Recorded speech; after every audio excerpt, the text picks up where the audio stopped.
Penetapan tersangka Guru Supriyani dianggap janggal, personel Polsek Baito dipanggil Propam. Guru honorer SDN Baito, Konawe Selatan, Sulawesi Tenggara, bernama Supriyani dilaporkan orang tua murid atas kasus dugaan penganiayaan. Pelapor adalah istri Aibda WH, Kanit Intelkam Polsek Baito. Dalam proses penyelidikan, Supriyani menyatakan dirinya dipaksa untuk mengaku telah memukul siswa menggunakan sapu.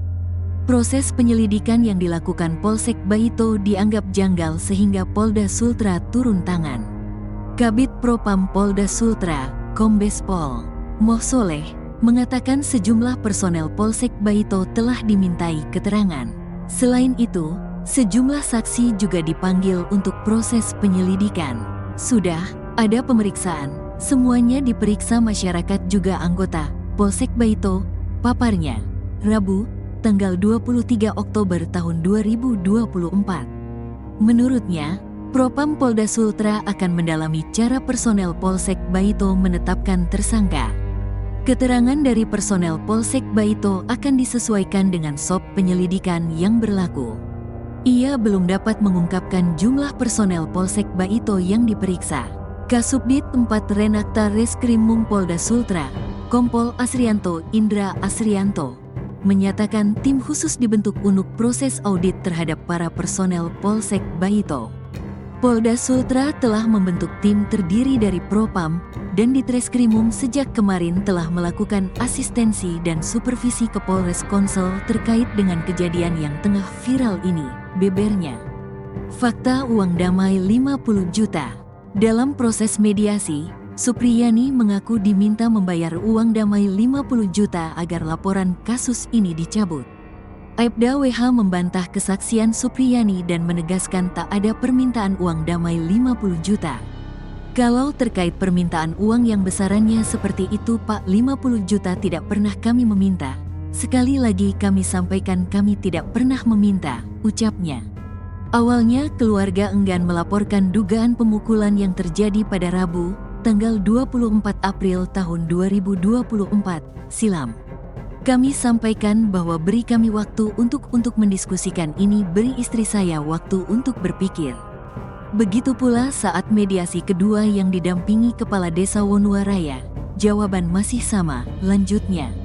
Mediasi tak menemukan jalan keluar dan Supriyani tetap membantah melakukan pemukulan sehingga keluarga membuat laporan polisi.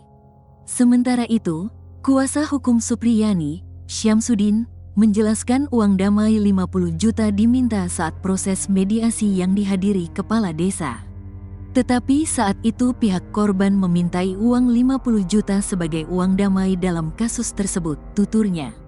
Setelah dilaporkan, Supriyani ditelepon penyidik Reskrim Polsek Baito dan dipaksa untuk mengakui telah memukul siswa. Saya ditelepon beberapa kali sama penyidik untuk diminta mengaku saja kalau bersalah. Saya tidak pernah memukul anak itu apalagi dituduh pakai sapu, beber Supriyani.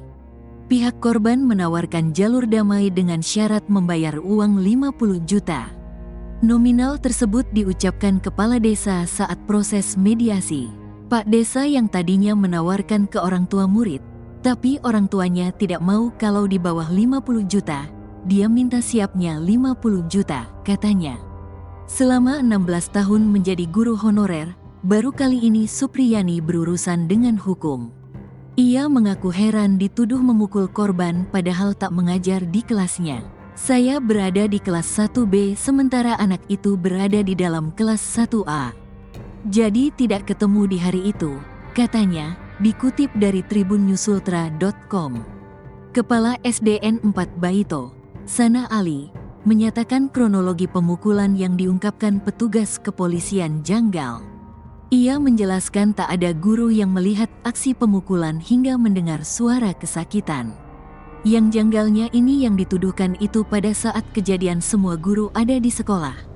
Tapi mereka tidak melihat bahwa ada kejadian termasuk guru kelasnya itu sampai pulang anak itu tidak ada kejadian apa-apa di sekolah, katanya. Selama ini, Supriyani dikenal sebagai guru yang pendiam dan tak pernah melakukan kekerasan fisik selama 16 tahun mengajar. Kalau Ibu Supri jangankan bicara seperti itu, bicara saja itu kecuali ditanya baru bicara. Pokoknya orangnya lembut, makanya saya kaget seperti tidak masuk akal. Kalau untuk anaknya memang agresif kalau di sekolah, tuturnya.